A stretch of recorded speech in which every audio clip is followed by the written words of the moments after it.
In his article Reference and Definite Descriptions, Keith Donnellan argues against Russell and Strawson. For Donnellan, both Russell and Strawson make a common assumption about the question how definite descriptions function. The common assumption is that they ask how a definite description functions in some sentence independent of a particular occasion upon which it is used. For Donnellan, there are two different uses of definite descriptions. You may call this a pragmatic ambiguity. There is the referential use and an attributive use. In the referential use, you use a definite description to refer to an object. So the attribute of being so and so, I mean the description here, is not so important. There is almost no reference failure. Donnellan argues that both Russell and Strawson ignores this use of definite descriptions. In the case of attributive use, the object that is referred, the reference of the definite description, is whatever fits the description. The attribute of being so and so is important.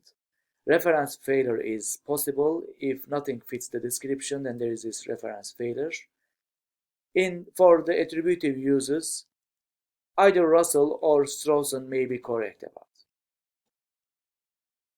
Let me go on with some examples.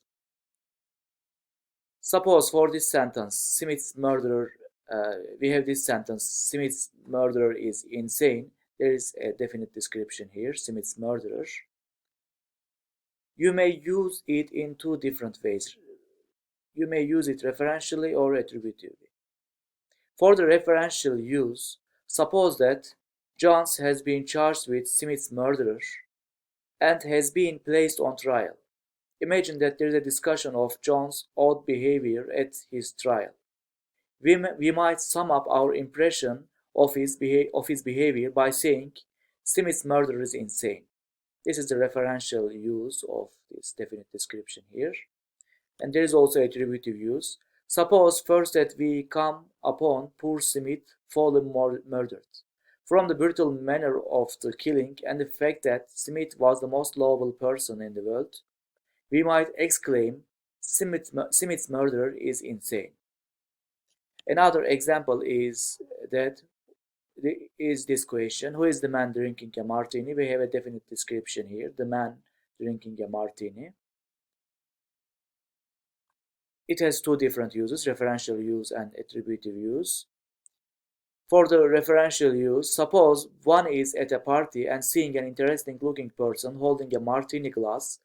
One asks, who is the man drinking a martini?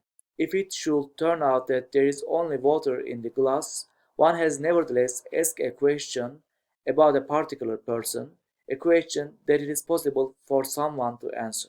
This is the referential use, and there is an attributive use.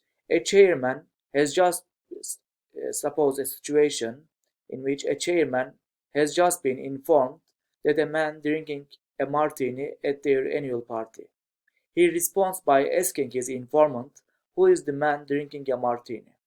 In asking the question, the chairman does not have some particular person in mind about whom he asks the question. If no one is drinking a martini, if the information is wrong, no person can be singled out as the person about whom the question was asked. So this is a reference failure case in the attributive uses, but in referential use, there is almost no reference failure. Both Russell and Strawson's theories are about attributive use. When nothing fits the description, just as in this case, if no one is drinking a martini, if the informant is wrong, no person can be singled out as the person about whom the question was asked. Suppose this is not a question but the sentence that the man drinking martini is happy.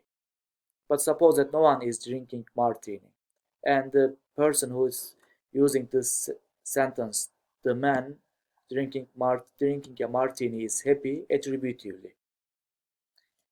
In that case, if nothing fits the description, for Russell the statement is false, just as it is in the present King of France is bold sentence. For Russell, that sentence is false. For Strawson, if nothing fits the description, it has no truth value. But these are all about attributive use. Both may be correct about the attributive use of definite descriptions. And neither fits the referential use.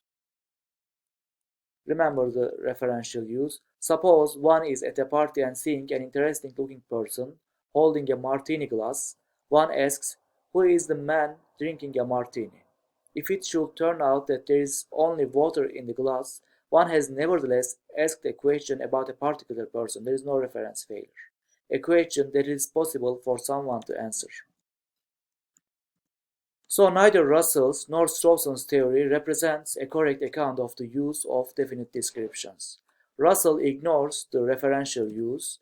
Strawson fails to make the distinction between the referential and the attributive and mixes together truths about each. That's the end of this Keith Donnellan article.